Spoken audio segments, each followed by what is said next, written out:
Hello and welcome back to Mum Talk TV. I'm Charlotte and I know I've not made a video for quite a while, but I'm here to basically tell you how I improved my health and I've managed to lose 3 stone.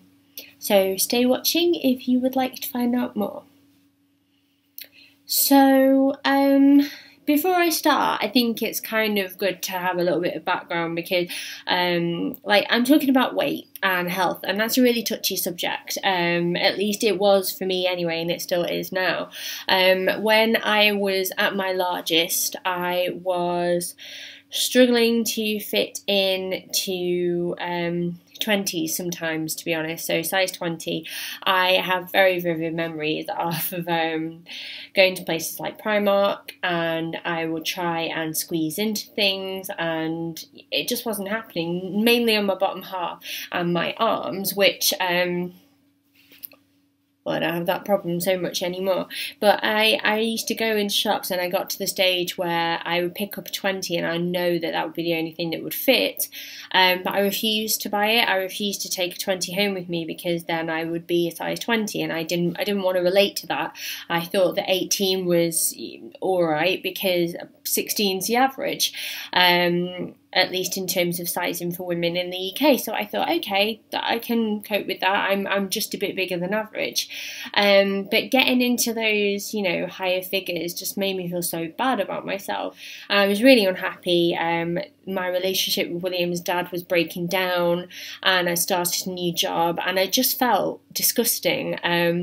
Before I was working in a little town and now I was working in Manchester, and I was walking to work every day and there'd be all these girls that be done up with like amazing hair and like wearing heels and looking awesome on the way to work, and then I was there head down looking at my feet just trying to get from the train station to work without having to bang into anyone, and I just felt really ashamed of myself.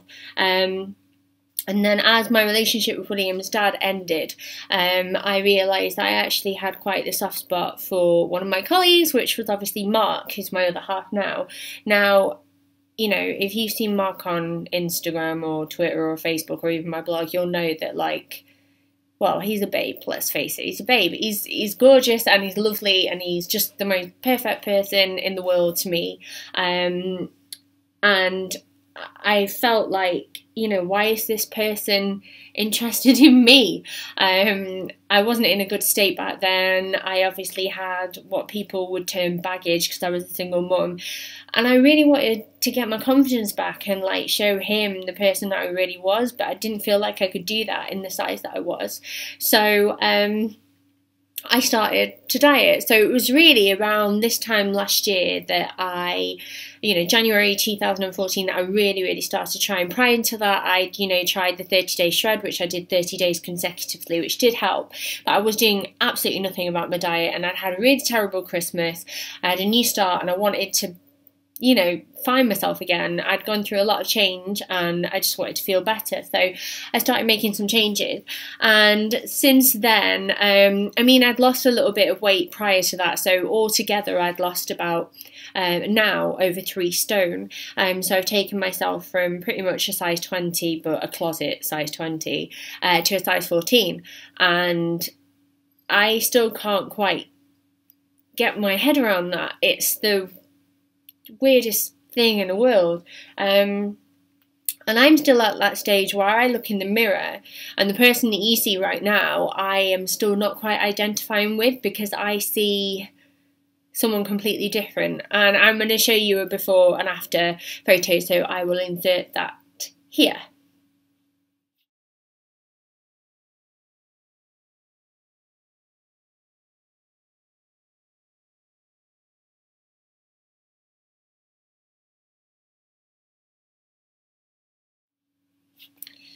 Yeah, so that's quite a big change, but the person on the left is, oh, you'll have to excuse my phone's going off, 1 second. Yeah, the person on the left is the person I identify with. That's who I still feel like when I'm walking around. I'm working on that and I'm building on my confidence. But you probably didn't want to know my life story, so I just want to share with you the things that has helped me to lose weight. So I know this is a little bit of a long video, but if I can help someone else get to where I am today, whether or not they're a mother, whether or not they're a female, and they just, you know, they're worried about their health and they want to feel better, you know, they're sick of looking in the mirror and feeling bad, then this is what I did. These are like kind of my 5 steps. So step 1, I've written them down on my iPad, I hope you don't mind. But step 1 is be honest with yourself. Now, for me, one of my biggest flaws was that I was such a sneaky eater. I spent a lot of time on my own, and William would go to bed and I'd be picking at his leftover tea, because there's nothing that says joy than a leftover chicken nugget that hasn't been dribbled on or nibbled. And I just used to eat it, and I forget, it was like loads of calories there, and I would just think, oh, it's fine, it's nothing. And then I would have my own meal, and then I would drink quite a lot.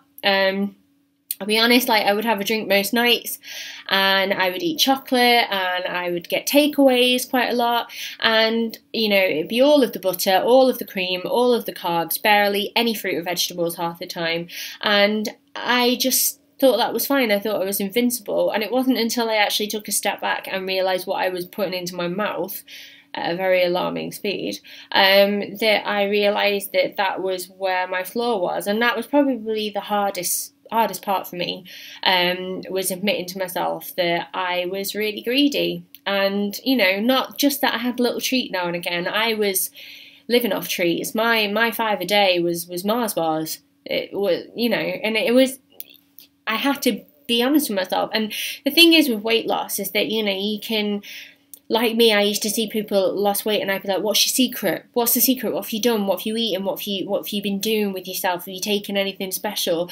And really, now I realise that it's only down to that person. Like, you have to start it yourself. And it is going to be hard work, but you'll be surprised at how, you know, quickly that becomes normal life.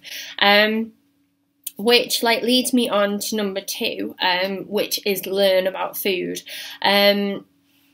I think that's the biggest part of it for me. I didn't want to go on a diet. I didn't want to do something that would give me temporary results, or do something for a little bit and then just go back to my old habits, and then do this repetitive cycle that I had done many a time, dropping a stone here and there and then just put it back on again when I thought that was all right. It's about like learning about types of food. You know, you can eat as much as you want, you just need to think about the things that you're eating. I can be as full as anything, and you know, I don't feel deprived at all. And if I want chocolate, I'll eat chocolate, but I just don't do it all the time. And I know that people say this a lot, and you're like, oh, that can't be the answer, but it really is. Like, if I want to be really full, I will snack on loads of fruit and veg, and like cucumber and melon and like peppers and hummus and things like that, and I can get so much more food than I would if I just ate, you know, chips and chocolate. And don't get me wrong, I bloody love chips and chocolate, but there are better ways of doing it. 3 things that really helped me in terms of learning about food is MyFitnessPal. Download it, have a go with it, see if it works for you. It doesn't work for everybody, but I found it really interesting, at least looking at what sort of calories I could have and matching things up. I don't always log my time, but I do use it as a tool, and if I'm stuck between 2 options, I will top them up quickly, and then I will go, actually, I'd rather have the one with less calories now because I'd like to have more of a treat for tea later, or I'm going to eat more veg now so I can eat chocolate later. And that was really useful for me. At the same time, I also follow Slimming World principles and Slimming World recipes. If you have the time and you have the money, I don't particularly feel like I had the time, but if you do have the time and the money and you can attend those meetings and you can learn more about food the Slimming World way, do it, because I follow some brilliant people on the 3rd thing that really helps me, which is Instagram, who are smashing their weight targets, and they are a huge source of inspiration for me. So if I can pick up little tips, little ideas about what sort of meals that they're eating, I will follow that as best as I can, and they're absolutely amazing. If you want to know sort of people to follow, then, you know, chat to me on Instagram and I will suggest a few people straight away. But Instagram's brilliant, and I follow the Slimming World and the weight loss and the losing weight and the diet hashtags, and they're brilliant for me. Step 3, plan ahead. Do meal plans and Tupperware. I'm going to quickly grab my diary. Oh, I'm making a mess, sorry. Look at this, isn't this brilliant? It's a Ryan Gosling notebook that my friend Lauren, who also blogs, I'll leave a link down below, suggested I get, and I'm in love. But that is not where my meal plan is, that is where my blog ideas are going. But this is my diary, and it's really detailed and messy, so I won't leave it up too long. But you can see that on the bottom of every day, I have a bit here that says tea, and I mark down meals that we're going to have as a family. And if I think of something like beef bourguignon, for example, I'll go, all right, yeah, I want to make that, but I'm going to see what the Slimming World version is, or see if I can find any healthier versions online. And, you know, I do, and then I do a food shop. I don't buy a load of crisps or sweets.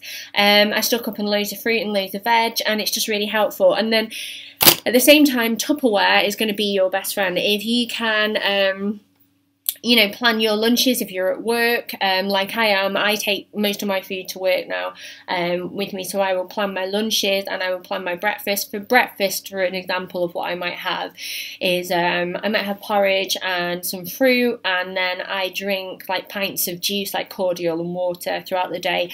I have a few coffees. I've cut down from 2 sugars to half a sugar now, and, you know, I'm fine with that. I'd like to get to none, but, you know, I'm not sweet enough. I need that half a sugar.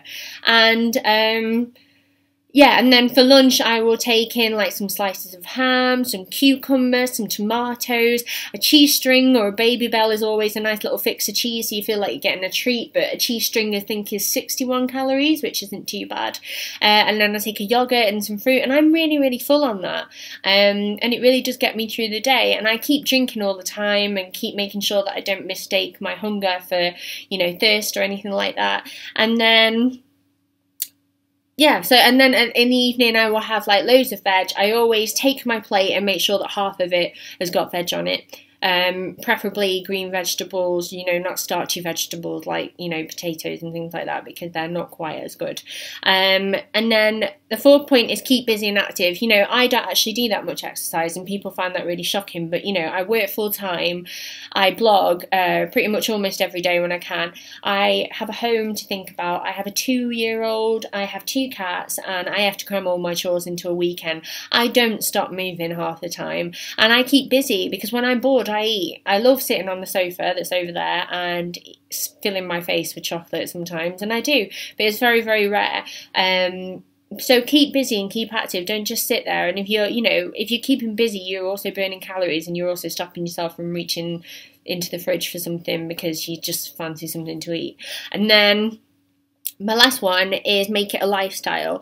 I always say to people that I don't diet, that I changed my diet, and I really believe in that. I am not doing this temporarily. This is what my life's going to be like now. I'm just going to make more sensible decisions.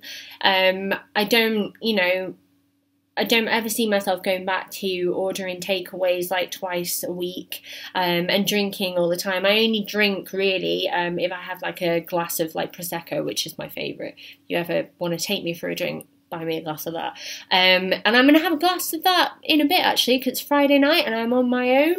And I'm going to do some blog work, and I'm going to drink Prosecco because that makes me happy. And that's the thing, it's like, that's my life. Like, I'm not going to sit there and deprive myself. I went out for a meal for an Italian with Mark the other day, and I ate all of the bread, all of the cheese, and all of the olives, and I was a happy lass. I'm doing this for me. I'm doing this to make sure that I can be a stronger and healthier woman, and a stronger and healthier mother as well. And yeah, so if you've got any questions, leave them below. I'm sorry it's such a long video. I'm going to try and edit it because it says it's 17 minutes and God knows what's going to happen. But yeah, thanks for watching, and I will see you next time. But make sure, yeah, I'm going to go and cuddle this little girl. This is Elsa, my cat. I have 2, and I have her brother called Gatsby.